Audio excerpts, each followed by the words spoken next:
बिखरी बसें, धराशायी मकान, टूटी दुकानें और सैलाब का मलबा।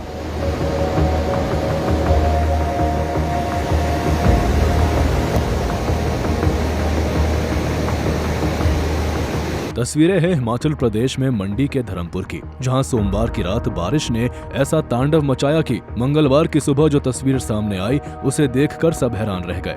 ये तस्वीरें धर्मपुर बस स्टैंड से सामने आई हैं। धर्मपुर में सोहन खाड़ और ब्रिंग नाले में आए उफान से बस स्टैंड जलमग्न हो गया था, जहां पर सबसे ज्यादा नुकसान HRTC की बसों को हुआ है। ताश के पत्तों की तरह बिखरी इन बसों को देखकर अंदाजा लगाया जा सकता है कि पानी का बहाव कितना तेज रहा होगा। इससे ही मिलते जुलते हालात पास के बाजार में भी देखे गए, जहां दुकानों का महज ढांचा ही बच पाया है। इन दुकानों में सामान तो दूर, शटर तक नहीं बचे हैं। इसके साथ ही पास में पैदल आवाजाही के लिए बना झूला पुल भी सैलाब की भेंट चढ़ गया। आसपास के लोगों की माने तो कुछ लोगों के बहने की आशंका भी जताई जा रही है, लेकिन इस संबंध में इस रिपोर्ट के तैयार होने तक प्रशासन की ओर से किसी तरह की पुष्टि नहीं की गई है। इस आपदा में करीब 1 दर्जन बसों को नुकसान पहुंचा है, तो वहीं आसपास के इलाकों में प्रशासन की ओर से राहत बचाव कार्य जारी है।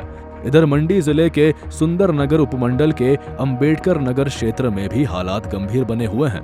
रात करीब 2 बजे बारिश और खड्ड में पानी इतना बढ़ गया कि कई घरों में पानी घुस गया। लोग पूरी रात परेशानी झेलते रहे और अपने स्तर पर बचाव में जुटे रहे। तो वहीं कुल्लू में राष्ट्रीय मार्ग जो बाढ़ आने के कारण क्षतिग्रस्त हो गया था, उसे अब वाहनों की एक तरफा आवाजाही के लिए बहाल कर दिया गया है। NHAI से मिली जानकारी के अनुसार ये मार्ग अब एक तरफा यातायात के लिए सुरक्षित है। मंगलवार से मनाली की ओर से कुल्लू जाने वाले वाहन नग्गर से होकर कुल्लू जाएंगे और कुल्लू से मनाली आने वाले वाहन रायसन से होते हुए मनाली आएंगे। इससे आम जनता को असुविधा नहीं होगी और यातायात सुचारू रूप से चलता रहेगा। हिमाचल में बारिशों से अब तक काफी नुकसान पहुंचा है। इस नुकसान में सबसे ज्यादा क्षति सड़कों को हुई है, जिसको लेकर केंद्रीय राज्य मंत्री अजय टम्टा ने कहा कि हम जल्द से जल्द NH दुरुस्त करने में जुटे हुए हैं। हिमाचल प्रदेश के अंदर आपदाई और वो पूरे रिकॉर्ड तोड़ आपदा के रूप में आई। सारी रोडें, सारे घर, सारी ज़मीनें शिफ्ट हो गई और यहाँ स्थानीय आधार पर बहुत बड़ा नुकसान होने के कारण से माननीय प्रधानमंत्री जी का प्रवास रहा। भारतीय जनता पार्टी और मेरी सरकार के माध्यम से मुझे आप सब लोगों के बीच में आने का अवसर मिला, जो कि चंडीगढ़ से लेकर के कुल्लू और मनाली तक का ये जो यहाँ की लाइफलाइन रोड है, वो हमारे डिपार्टमेंट के सभी अधिकारियों ने मिलकर के बहुत मेहनत करके, हमारे इंजीनियर्स ने उसको हमने कुल्लू तक चालू किया है और मनाली तक भी हम 20 तक पूरा कर देंगे। 20 तारीख तक हम इस रोड को भी चालू कर देंगे।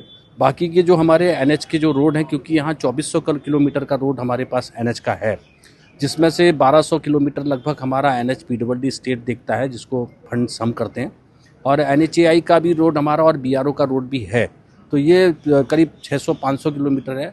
इसमें से 65 किलोमीटर रोड जो है NHAI का प्रभावित हुआ है, उसको हम उसकी सारी DPR COs के माध्यम से उसको तत्काल प्रभाव से ठीक कर रहे हैं। मंगलवार की रात हुई इस तबाही में राजधानी शिमला में भी अछूती नहीं रही। शिमला नगर निगम के हिमलैंड क्षेत्र में भयंकर लैंडस्लाइड हुआ, जिससे 2 से 3 गाड़ियां दब गई, तो वहीं कुछ वाहनों को पेड़ गिरने से नुकसान भी हुआ है।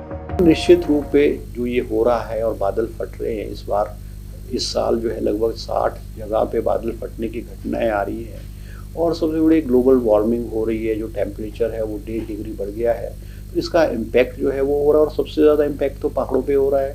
अब जब बादल फटेगा और बड़ी भारी तादाद में डेब्रिज आएगा और पानी, डेब्रिज के साथ पानी आएगा, तो वो अपना रास्ता खुद बनाएगा। अब ये बात ठीक है कि हमने जो नाले खाले हैं, रिवर्स बेड्स है, रिवरों के किनारे हैं, वो जो है हमने लोग वो आकर के बस गए हैं वहाँ पर।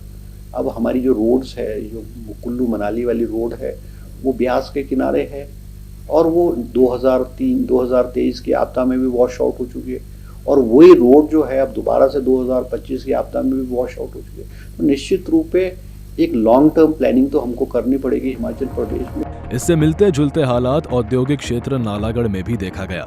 बीती रात हुई मूसलाधार बारिश ने जनजीवन को पूरी तरह से अस्त व्यस्त कर दिया है। तेज हवाओं और लगातार बारिश के चलते राजपुरा मार्ग पर निर्माणाधीन एक नए उद्योग का शेड ढह गया, जिससे लाखों रुपए का सामान और मशीनरी नष्ट हो गई।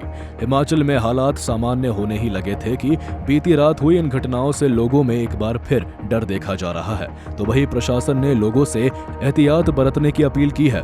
ब्यूरो रिपोर्ट, सूर्य समाचार।